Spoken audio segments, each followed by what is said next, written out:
You should talk to Admiral Kahoku. One of his crews discovered Bane's body. I spoke to Kahoku. He never brought it up. You should mention Baines the next time you see him. See if he'll tell you anything. Is there anything else, Commander? I should go. I'll be here if you need anything.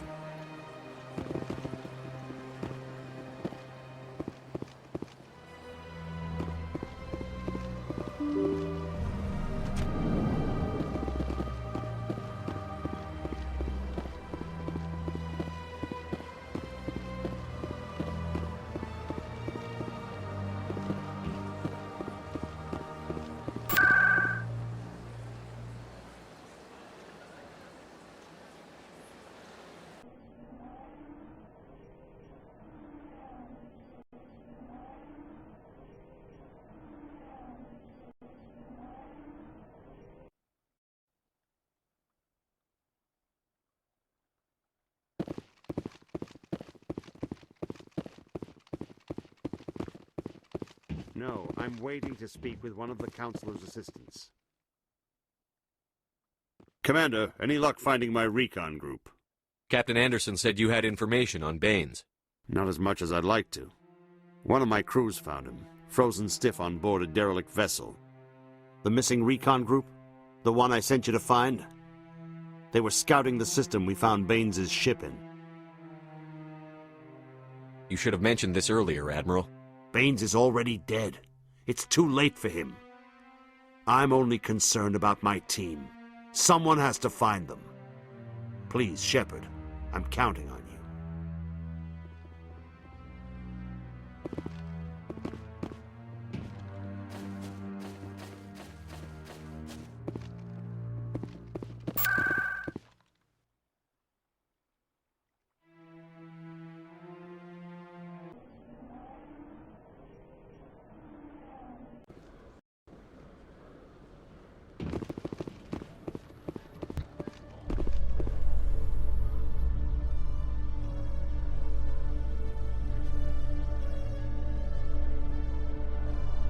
In breaking news, Chairman Burns of the Parliament Subcommittee on Transhuman Studies has been kidnapped by biotic extremists. The biotics commandeered a freighter and were last seen in the Hades Gamma Cluster.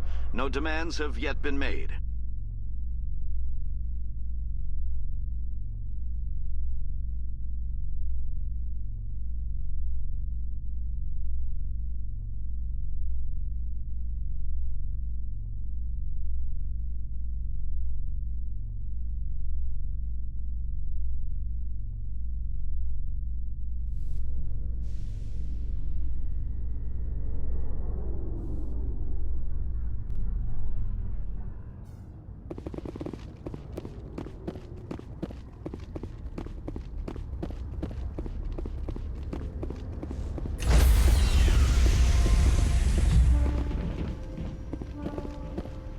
Stand by, shore party. Decontamination in progress.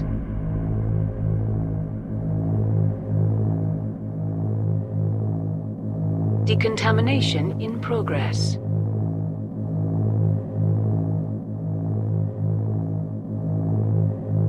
Decontamination in progress.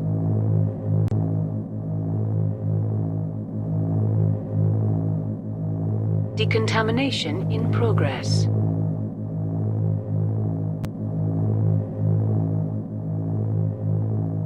Decontamination in progress. What happened to Captain Anderson? Survives 100 battles and then gets taken down by backroom politics. Just watch your back, Commander. Things go bad on this mission, you're next on their chopping block. Saren's out there somewhere, and we're gonna find him. Everyone on this ship's behind you, Commander. 100%. Intercom's open. If you got anything you want to say to the crew, now's the time. This is Commander Shepard speaking. We have our orders. Find Saren before he finds the conduit. I won't lie to you, crew. This mission isn't going to be easy. This began with an attack on a human settlement in the Traverse. But we know Saren won't stop there. His Geth armies aren't going to stay on the far fringes of Citadel space. Our enemy knows we're coming. Wherever he searches for the conduit, we'll be there. We will hunt him to the very ends of the galaxy and bring him down. This is the most important mission any of us have ever been on. The fate of an entire galaxy is at stake. We will stop Saren, no matter what the cost. Well said, Commander. Captain will be proud. Fancy speeches won't stop Saren from finding the conduit. If we really want to make the captain proud, we better get this bird in the air. Yes, sir.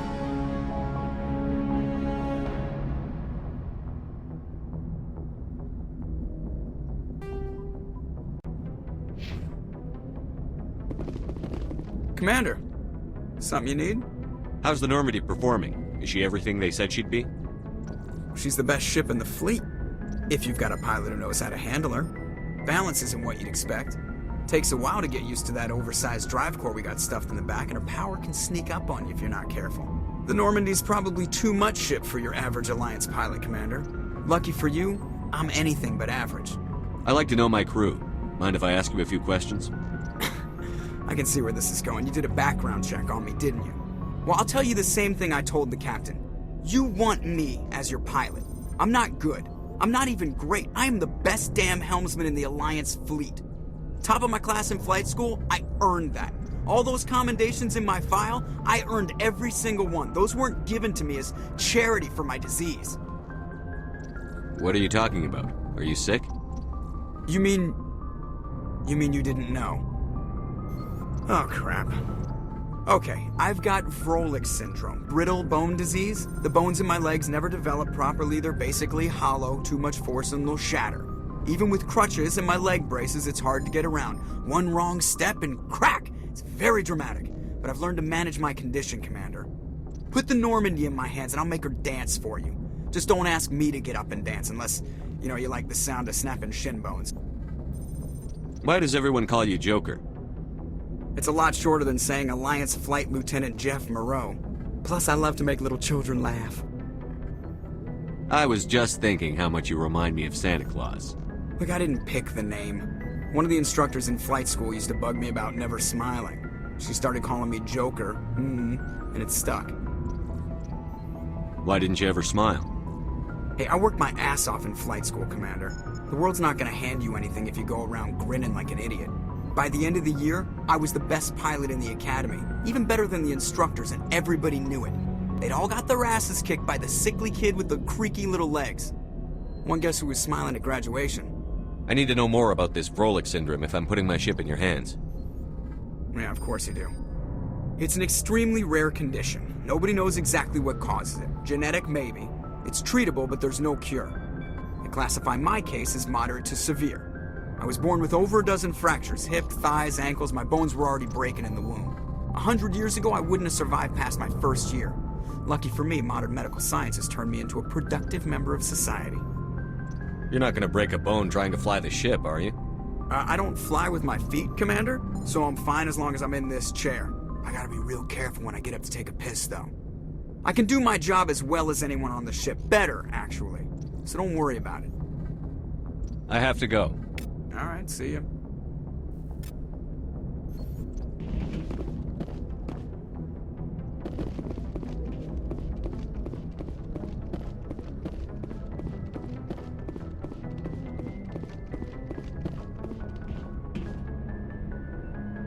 If anyone has to take over for Captain Anderson, I'm glad it's you. I'm not sure about having non-humans on our ship, though. We're all on the same team here, Presley. With all due respect, sir, that's what they said about Nihilus. Look how that turned out. Speak freely, Presley. I want to know if you have a problem with non-humans. It's not that, Commander. Humanity has always handled its own problems. Saren attacked one of our colonies. We should be the ones to stop him. We don't need their help. Some people think asking for help is a sign of weakness. That's just being stupid and stubborn. No matter how strong you are, allies can make you stronger. I guess so. Maybe I'm just stuck in the old ways of thinking. But don't worry, Commander, this won't be a problem. How did you end up assigned to the Normandy? I signed up with the Alliance as a navigator right out of school, following in my grandfather's footsteps, I guess. My first posting was on the Agincourt. We were at Elysium during the Skillian Blitz. A massive fleet of alien raiders hit the colony, trying to wipe it out. They had the numbers, but their ships were no match for an Alliance frigate. It was a slaughter. We couldn't even keep track of how many ships they lost.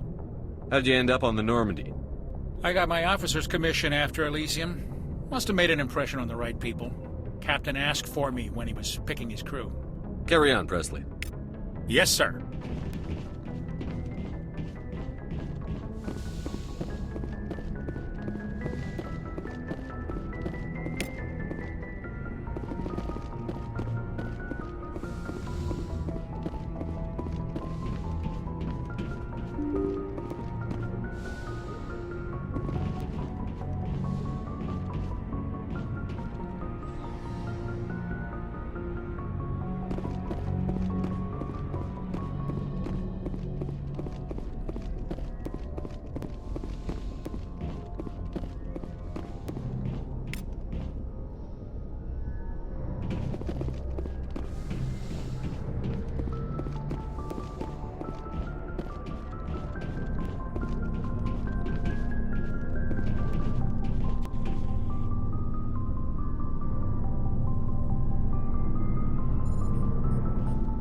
Anything you need, Commander?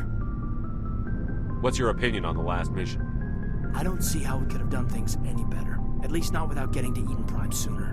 And we were on the scene faster than any other Alliance ship could have been. Just trying to get a sense of where the crew's at. Thoughts?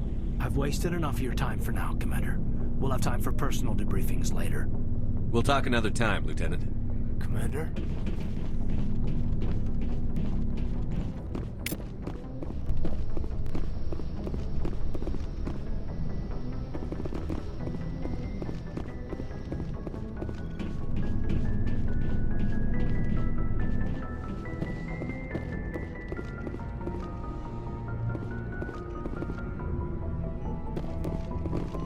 Yes, Commander? Is there something you need? I should go. Goodbye, Commander.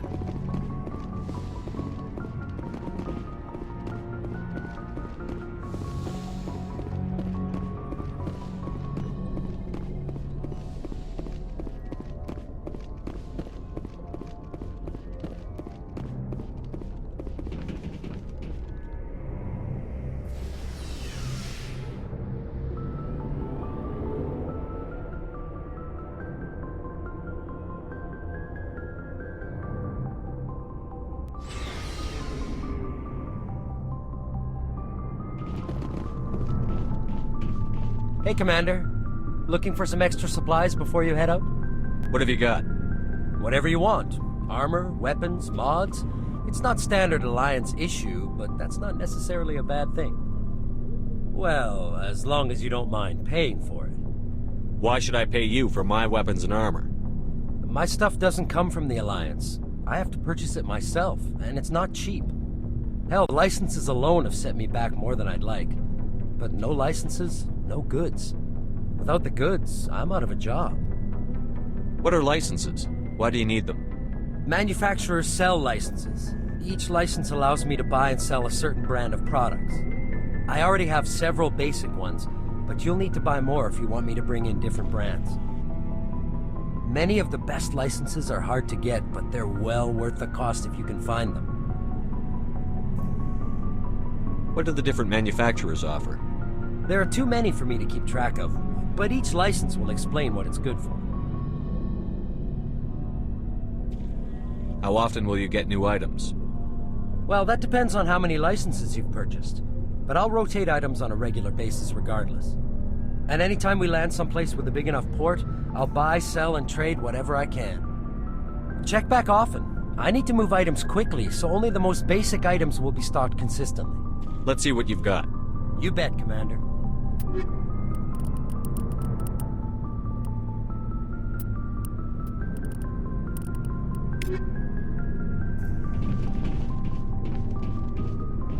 Thanks for bringing me on board, Commander. I knew working with the Spectre would be better than life at CSEC. Have you worked with a Spectre before? Well, no, but I know what they're like. Spectres make their own rules. You're free to handle things your way. At CSEC, you're buried by rules. The damn bureaucrats are always on your back. For the most part, the rules are there for a reason. Maybe. But sometimes it feels like the rules are only there to stop me from doing my work.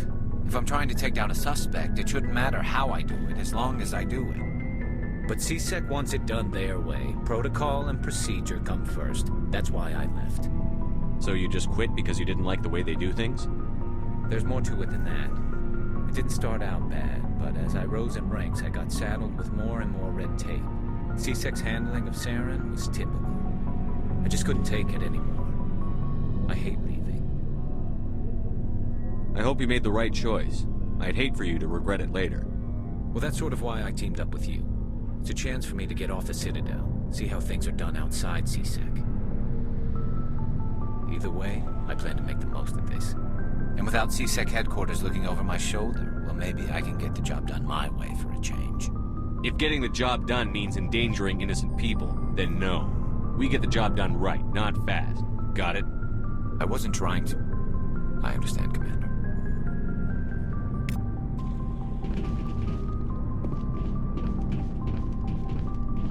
Commander?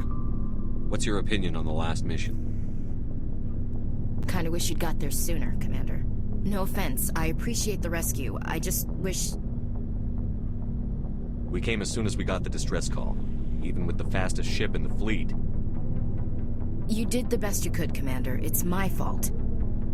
If I had been more alert, we wouldn't have been cut down by an ambush. We never trained to fight synthetics. The Geth haven't gone beyond the Veil in 3 centuries. Our training's supposed to make us able to adapt. I'll make sure it doesn't happen again. Do you have a few minutes to talk one-on-one? I'm sorry, Commander. I need to get my duty squared away.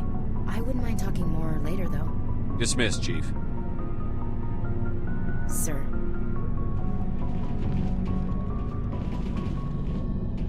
Nice ship you've got, Shepard. What can I do for you? What's your story, Rex? There's no story.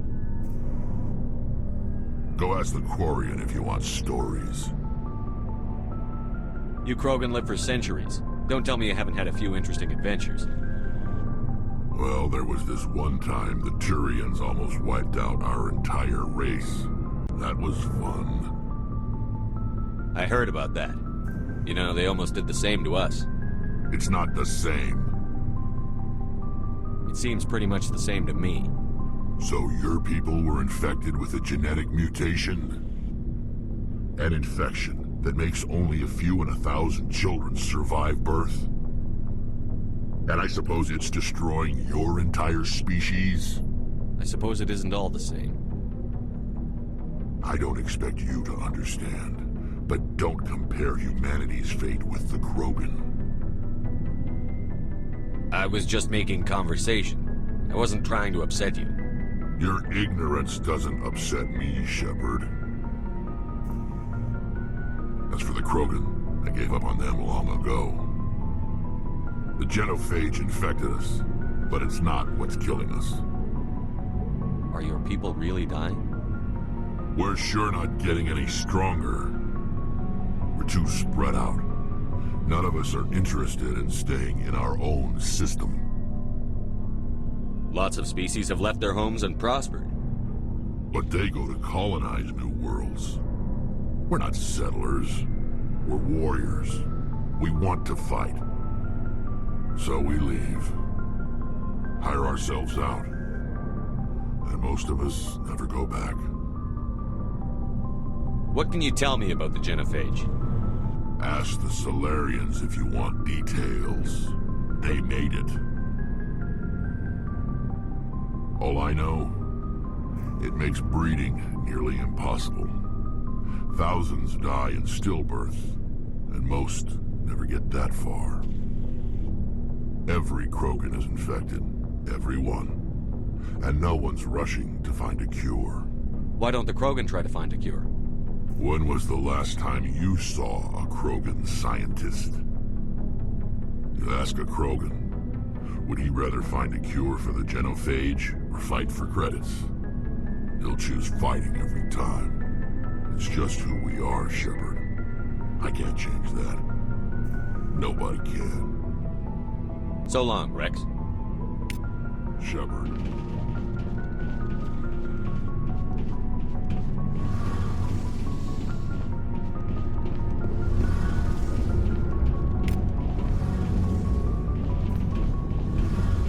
Commander, you know that Quarian, Tally? She's been spending all her time down here asking me about our engines. I'll tell her to leave you alone. What? No, she's amazing. I wish my guys were half as smart as she is. Give her a month on board and she'll know more about our engines than I do. She's got a real knack for technology, that one. I can see why you wanted her to come along. I figured she'd be a real asset to the team. You've got an eye for Tally, Commander, but I'm guessing that's not why you came down here. Fill me in on the IES stealth systems. How does it work exactly? You can't hide a ship out in space. They emit too much heat and radiation. Too easy for sensors to pick them up, unless you find a way to capture those emissions. So our stealth systems trap the energy we give off in storage sinks built into the ship itself. No emissions to give away our location. Eventually the sinks have to be vented. More than a few hours silent running and they overheat. Cook us inside our own hull. There's no way for anyone to detect us? A visual scan can still pick us up. Anyone looking out a window can see us plain as day. But you have to be pretty close to get an actual visual out in space. Most vessels rely on scanners. As long as the stealth systems are engaged, they can't see us. Not unless we accelerate to FTL speeds. Why doesn't it work with faster-than-light travel? Cranking up the FTL blue shifts our emissions, pushes them into frequencies too high to capture in the sinks. As soon as we make the jump, it's like setting off a flare. Sensors can pick up our location whenever we enter or exit FTL flight, but for short-range missions, our stealth systems are amazing, and we've got the only one. Where else have you served, Adams? If you name a class of Alliance ship, I've probably served on it. Everything from dreadnoughts and carriers right down to frigates like the Normandy. My last assignment was on the Tokyo, only a cruiser, but she was a good ship. Couldn't hold a candle to the Normandy, though. I want to know more about the Normandy. She's the best ship I've ever served on, probably the fastest vessel ever designed. And she's the only one using the new Tantalus drive core. What's so special about the Tantalus drive core? Proportionally, it's about twice the size of any other vessel. Not only are we faster, we can run at FTL speeds longer before we have to discharge the core. Carry on, Adams. Aye, aye, Commander. Your ship's amazing, Shepard. I've never seen a drive core like this before. I can't believe you were able to fit it into a ship this small. I'm starting to understand why you humans have been so successful. I had no idea Alliance vessels were so advanced. The Normandy's a prototype. Cutting-edge technology. A month ago, I was patching a makeshift fuel line into a converted tug ship in the flotilla. Now, I'm sitting on board one of the most advanced vessels in Citadel space. I have to thank you again for bringing me along. Traveling on a vessel like this is a dream come true for me. I had no idea you found ship technology so interesting. It comes with being a Quarian. The migrant fleet is the key to the survival of my people. Ships are our most valuable resource. But we don't have anything like this. We make do with cast-offs and second-hand equipment. We just try to keep them running for as long as we can. Some of the fleet's larger vessels date all the way back to our original flight from the Geth. I can't believe your fleet's still using ships that are 3 centuries old. They're constantly being repaired, modified, and refitted. They aren't pretty, but they work. Mostly. We've tried to make ourselves as independent as possible on the flotilla. Grow our own food, mine, and process our own fuel. But some things we just can't make on our own. A patch to maintain the hull integrity requires raw materials we just don't have. That's why our pilgrimages are so important. Tell me about your people. Our lives aren't easy. Resources are scarce, and we are constantly on the move. Everything we do must in some way contribute to the continuation of the migrant fleet. There are 17 million Quarians in the flotilla, and each of us relies on the others for survival. The bonds among my people are strong. Unfortunately, we have had to surrender many of the freedoms and civil liberties other species take for granted. What kind of freedoms? Well, it's illegal for parents to have more than one child. If our population grows too much, it would strain our resources to their breaking point. Of course, we also can't allow our numbers to become too few. If our population is in decline, the rule against single births is temporarily repealed. In extreme cases of population decline, incentives are even offered to encourage multiple births, though the Conclave hasn't had to take such measures in nearly a century. That's your government. The Conclave is our civilian branch of government. Each ship can elect a representative to serve on the Conclave and make decisions that affect the fleet as a whole. On matters that affect an individual ship, however, the captain has the final say. It's a tradition that dates back to the early days, when the fleet was governed by martial law. Fortunately, most captains nowadays are smart enough to have an elected council from their crew to give them advice and guidance. So the ultimate power rests with elected officials. In practice, the Conclave and the respective council for each ship tend to set the rules that govern our daily lives. But in theory, we are still under military jurisdiction. The 5 top-ranking military officials in the fleet serve on the Admiralty Board. These 5 have the power to overrule any decision by the Conclave in case of emergency. To do so requires unanimous agreement among the Admiralty, and they can only do this once. After that, the entire board must resign their posts. It's a safeguard that served us well. In nearly 3 centuries, the Admiralty Board has only overruled the Conclave 4 times. I want to know more about the Geth. I doubt I can tell you anything you don't already know. It's been almost 3 centuries since they drove my people into exile. All I know is the story of their origins, what they were when we created them, and how they turned on us. Interesting. The Geth were originally created to serve as an automated manual labor force. Initially, their intelligence was as limited as any VI. Over time, we made small modifications to their programming to allow them to perform more varied and complex tasks, bringing them closer and closer to true AI status. How come the Council didn't step in and stop you? This wasn't true AI research. We may have been skirting the bounds of the law, but we never did anything that was actually illegal. The changes were so insignificant, so gradual, that we were able to control them. Or so we thought. But one thing we underestimated was the power of the neural network. A million Geth thinking simultaneously created an inherently unstable matrix. So, the Geth share brain power? Many of the Geth's logic systems were designed to work in concert with other nearby Geth. Basically, the more of them you have in the group, the smarter they are.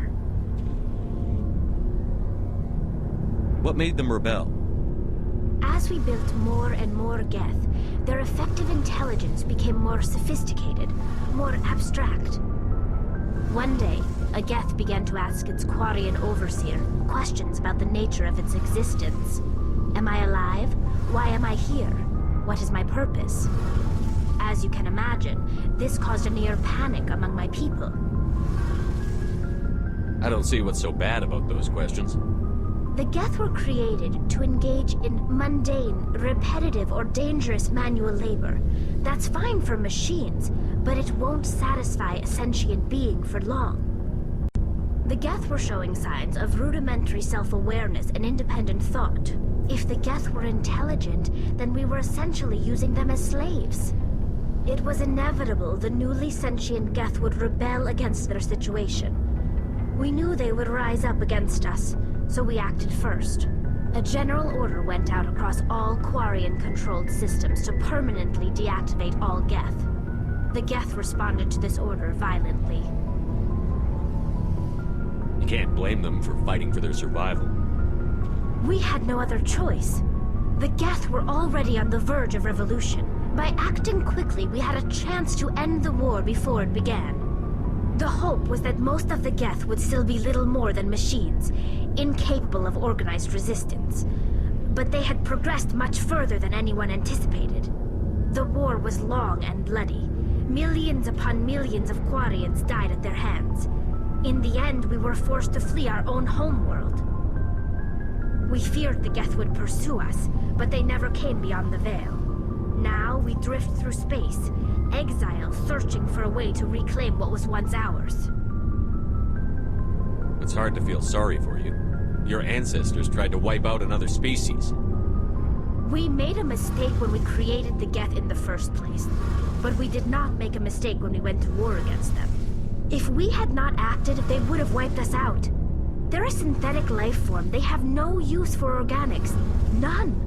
Why do you think they cut themselves off from the rest of the galaxy? Why do you think they've killed every organic being who's ever tried to contact them?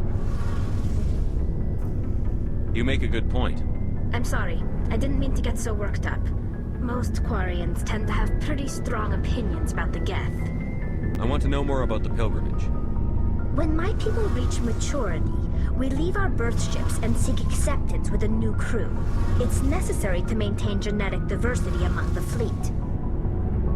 But no ship wants to accept someone who will be a burden on them. So, to prove our worth, we embark on a pilgrimage. We set out alone, leaving the flotilla and our families behind us. We only return once we have found something of value we can bring back to the fleet. This is presented as a gift to the captain of the respective ship we wish to join. If the gift is accepted, we are welcomed into the crew. Can a captain choose to reject the gift? That doesn't happen often. Most captains are eager to increase the size of their crew. It increases their own standing in our society. Even when a gift is not particularly valuable, the captain usually accepts it out of a sense of tradition. However, there is a stigma to presenting a substandard gift. It's not the best way to make a good impression on a new community. Most pilgrims don't return until they find something worthwhile. I want to talk about something else. Like what? I should go. See you later.